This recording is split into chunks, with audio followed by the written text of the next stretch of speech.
അതുപോലെ ഇവള് കല്യാണമൊക്കെ കഴിച്ച് രണ്ടാമത്തെ കൊച്ചായപ്പം ഇവളും ഇതുപോലെ വന്ന് പറയുക, എന്തുവാ വർണിക ശ്രീ എന്നേ ഇടാവൂ, വർണിക ശ്രീ മുരളി എന്നിടാൻ ഒക്കത്തില്ല, എം കൂടെ ചേർക്കാൻ പറ്റത്തില്ല. മൂത്ത കൊച്ചിൻ്റെ പേര് അവന്തിക എമ്മ, ഇളയ കൊച്ചിൻ്റെ പേര് ഈ വർണിക ശ്രീ എന്നേ ഇടാവൂ, അല്ലാതെ ഇനീഷ്യൽ ഒന്നും ചേർക്കാൻ പറ്റത്തില്ല, വർണിക ശ്രീ മാത്രം.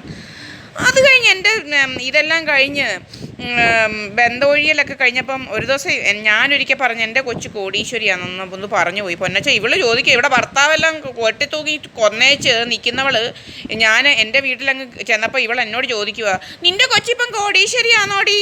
അയ്യോടാ കേട്ടോ, എങ്ങനെയുണ്ട്? കുമാരിയുടെ ഒരു കൊച്ചുണ്ട്, കുമാരിയുടെ ചേട്ടത്തിയോ ആങ്ങളെയോ, നിൻ്റെ കൊച്ചിപ്പം ഇങ്ങനെ വന്ന് നിൽക്കുമ്പോൾ നിൻ്റെ കൊച്ചിപ്പം കോടീശ്വരി ആണോടി എന്ന് ചോദിച്ചാൽ അവരുടെ മനസ്സിലിരിപ്പ് എന്തായിരിക്കും? കുമാരി പറ. എന്തുവാ?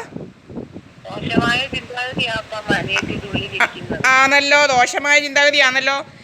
ഇവള് എൻ്റെ വകയും മുതലും അടിച്ചു മാറ്റി എടുക്കാനായിട്ട് നടക്കുക ഈ പ്രീതായസ് പണിക്കർ എന്ന് പറയുന്ന കള്ളി, അറിയാവോ? ഹലോ,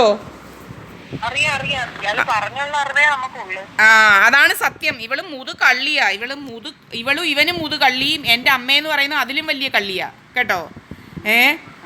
അങ്ങനെ എന്നെ എങ്ങനെങ്കിലും എന്തോ എൻ്റെ അമ്മച്ചി വിളിക്കും. അതുപോലെ ഞാൻ നിൽക്കുന്നിടത്തെല്ലാം കണ്ട തെമ്മാടിക്കഥ ഉണ്ടാക്കുക കുമാരി എന്നെ കുറിച്ച്, കണ്ട തെമ്മാടിക്കഥ. നമ്മൾ വാടക കൊടുത്ത് നിൽക്കുവോ ഇവിടെ?